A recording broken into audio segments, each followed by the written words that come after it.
भगवते वासुदेवाय हृदयाख्यो यथा शक्ति मूलमन्त्रवाक्येन कर्मणा भगवान् नारायण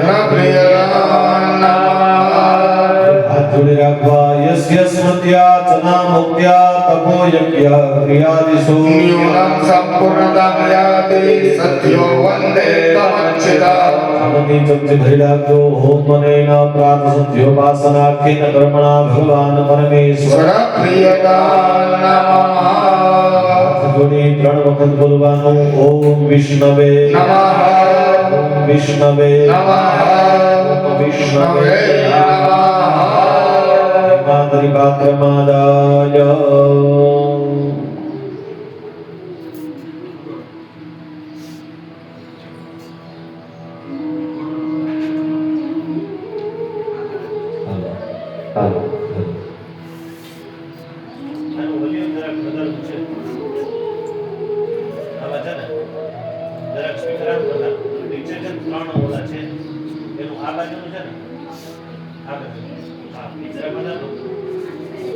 હાલો હાલો હાલો હાલો રેડી કમ્પ્લીટ તે પરમાત્મને પ્રાણક્લેશનાશાય ગોવિંદાય નમો નમઃ વસુદેવ સુતં દેવં કંસચાણૂર મર્દनं દેવકી પરમાનંદં કૃષ્ણં વંદે જગદ્ગુરુ ओम श्री वृंदारविंद वृंद आनंद मंद सच्चिदानंद स कृष्ण चंद्र चरणारविंद विक्रंद मिलिंद महानुभाव કિરીટભાઈ શાસ્ત્રમાં બતાવ્યું છે કે દેવો ભૂતવા યજત દેવમ ના દેવમ દેવ અર્ચયેત. આનો અર્થ એવો થાય કે જ્યારે માણસે દેવી દેવતાઓની પૂજા કરવી હોય ત્યારે મનુષ્યએ દેવ જેવું બનવું પડે. તો મનમાં પહેલો જ વિચાર મને તમને આવવો જોઈએ કે આપણે તો માણસ છીએ, હે દેવ કેમ બની શકાય? પણ 84 લાખ યોનિની અંદર મનુષ્ય જન્મ એક એવો મળ્યો છે કે જો માણસ ધારે તો દેવ પણ બની શકે અને માણસ ધારે તો રાક્ષસ પણ બની શકે. એ પોતાના હાથની વાત છે. પણ જ્યારે દેવતાઓની પૂજા કરવી હોય માણસે ત્યારે એને ગમે એવું કરી શકાય. શું કામ? તો કે હું ને તમે રજોગુણથી ઉત્પન્ન થયેલા છીએ એટલે ક્યારેક હું ને તમે સારા બની જાય અને ક્યારેક હું ને તમે તામસિક વૃત્તિમાં વ્યા જાય. એટલે દેવતાઓને જ્યારે ગમે છે એવું બધું કરવા માંડીએ એટલે દેવ રાજી થાય. આટલો બધો ખર્ચો શું કામ આપણે કરીએ છીએ? હે એટલા દિવસ ત્યાં તૈયારીઓ કરીએ છીએ શું કરવા? તો કે કેવલ ને કેવલ દેવતાઓ રાજી થાય. વાસ્તુ યજ્ઞની અંદર બીજા બધા યજ્ઞોની અંદર માણસે જ્યારે આવા યજ્ઞો કરવા હોય ત્યારે એને અધિકાર પ્રાપ્ત કરવો પડે. કારણ કે અધિકાર વગર છે એ કઈ વસ્તુ મળતી નથી. અને જો અધિકાર વગર જો મળી જાય તો એ વસ્તુ પચતી નથી. હે આપણે જમીએ છીએ એ આપણા શરીરને જે કંઈ લાગુ પડે એટલું જમીએ, એ સિવાયનું જો જમવા માંડીએ પચે નહીં. એટલે રેશમ બાજમ થઈ. હે એટલે માણસે અધિકાર પ્રાપ્ત કરવો પડે. જેવી રીતે આપણા ભારત દેશનો નિયમ છે કે જો ડોક્ટર બનવું હોય તો ત્યાં સુધી ભણી અને એની ડિગ્રી પ્રાપ્ત કરીએ તો તમે કોઈને દવા આપી શકો.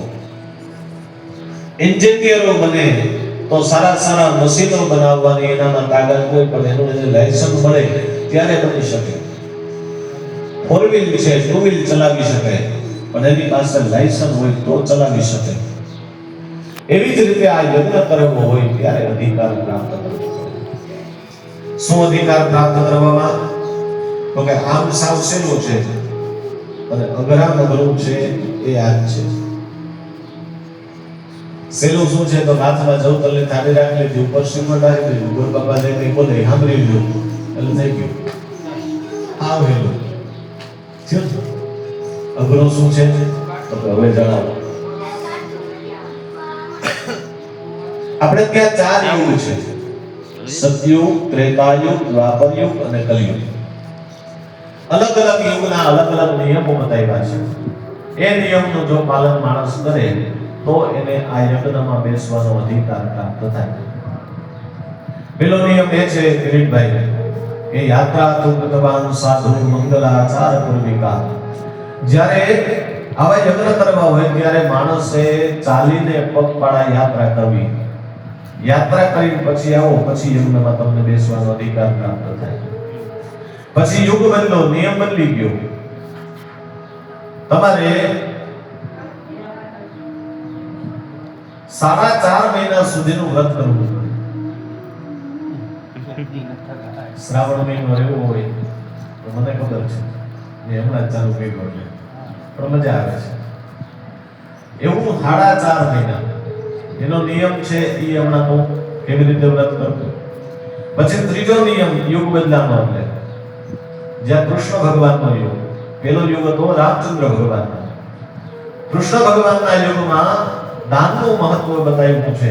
એટલે તમારા શરીરના વજન બરોબર 7 પ્રકારના ધાન્યના ઢગલા કરી એના ઉપર રેશમનું કાપડ ઢાંકી હીરા, માણેક, મોતી, જવાહરાત આ બધું પધરાવી વજન બરોબર અને પછી બ્રાહ્મણ દાનમાં. પછી ચોથો નિયમ, આ ચોથો યુગ છે. એટલે શું છે કહું?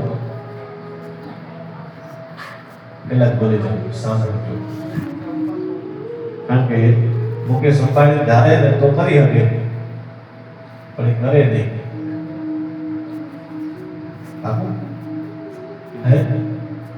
શું છે તો કે તમારા શરીરના વજન બરોબર સોનાને તોલવાનું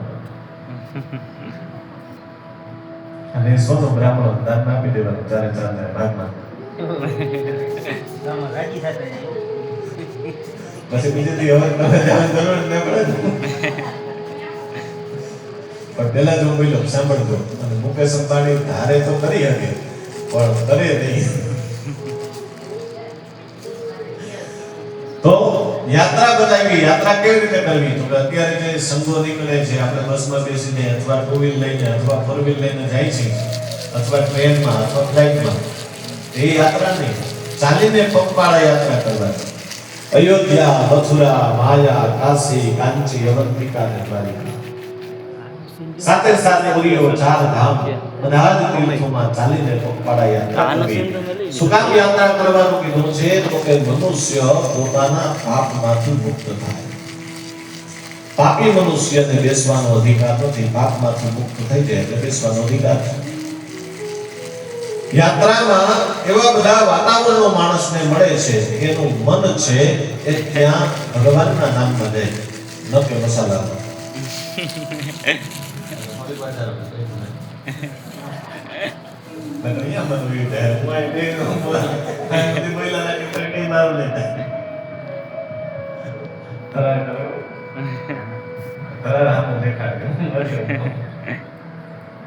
એનો મસાલો તો તન મન ને ધનથી પાપ થાય, પાપમાંથી મુક્ત થવાનો આ બધા પ્રોસેસ છે.